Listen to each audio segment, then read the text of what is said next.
चुनाव टाइम पे जो स्वर्ण बढ़ बढ़ के हिस्सा लिए थे बीजेपी को जिताने में, वोट दे के उसकी वापसी करने में, सरकार बनाने में, आज वही सड़कों पे उतर के आंदोलन कर रहे हैं।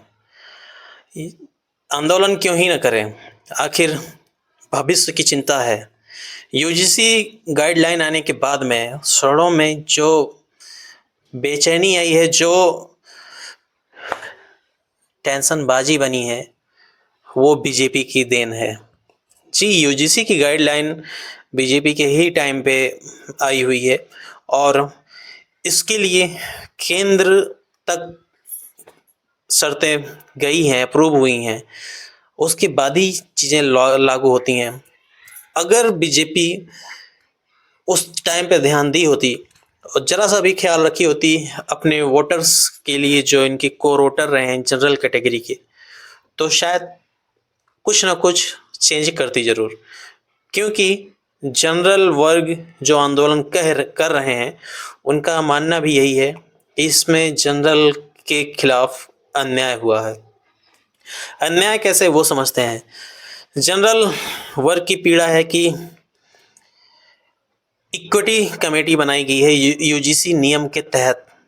उस इक्विटी कमेटी का काम होगा कि जो ये जातिगत भेदभाव है, धर्म, लिंग, इन सब तरीके से अगर कॉलेज में या बड़े किसी भी यूनिवर्सिटी वगैरह में ऐसी चीज़ें होती हैं, तो ये इक्विटी कमेटी ही रोकथाम करेंगी।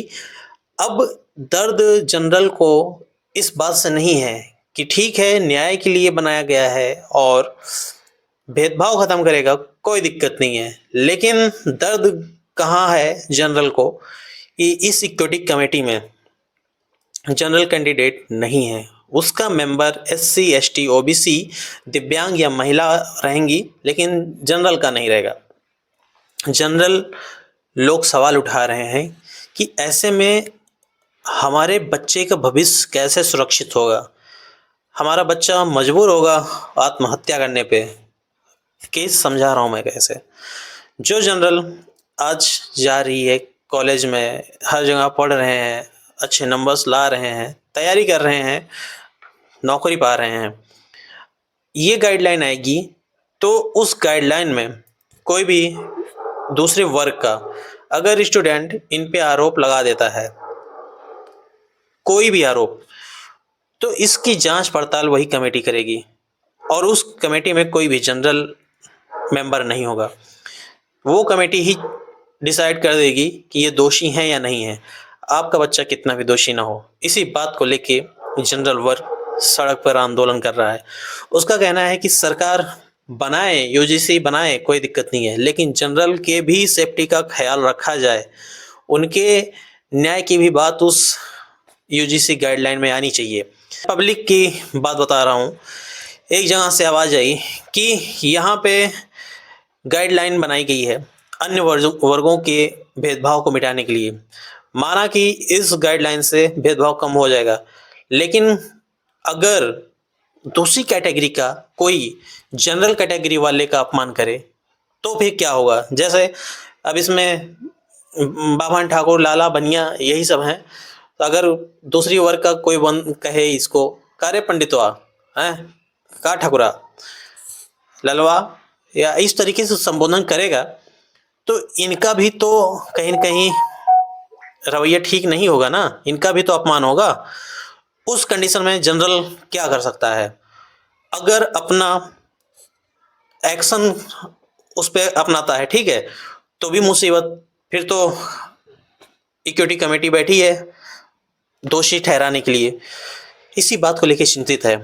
जनरल बच्चा कुछ कहीं बोल ही नहीं पाएगा, चाहे उस पर अन्याय हो रहा हो, चाहे ना हो रहा हो। नहीं हो रहा हो तो वैसे भी कोई दिक्कत नहीं है, लेकिन अगर अन्याय हो भी रहा होगा तो वो अपने अन्याय के विरुद्ध नहीं बोल पाएगा। उस पे वो कमेटी बैठी हुई है अपना डंडा लिए।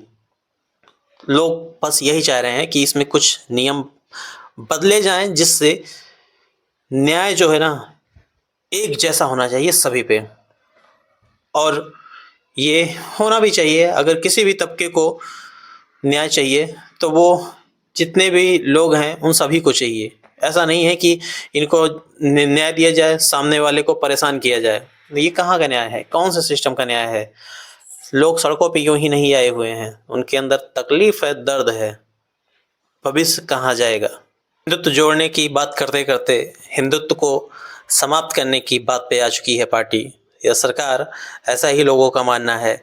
जहाँ पे हिंदुत्व जोड़ने की बात हो रही थी, वहीं आज ऐसे नियम बनाए जा रहे हैं जिसमें हिंदू हिंदू को कहीं कहीं तकरार की स्थिति बनते हुए सामने आएगी।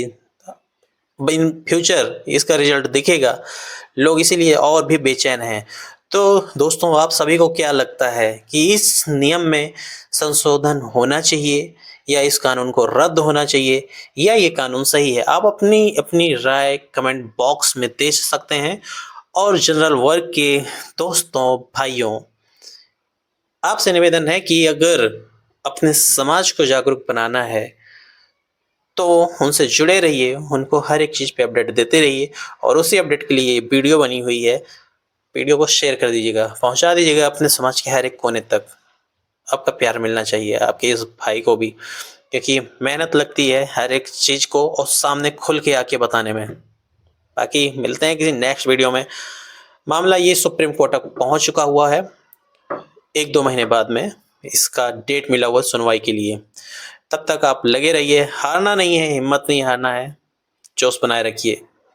झुकना पड़ेगा सरकार को। जय हिंद।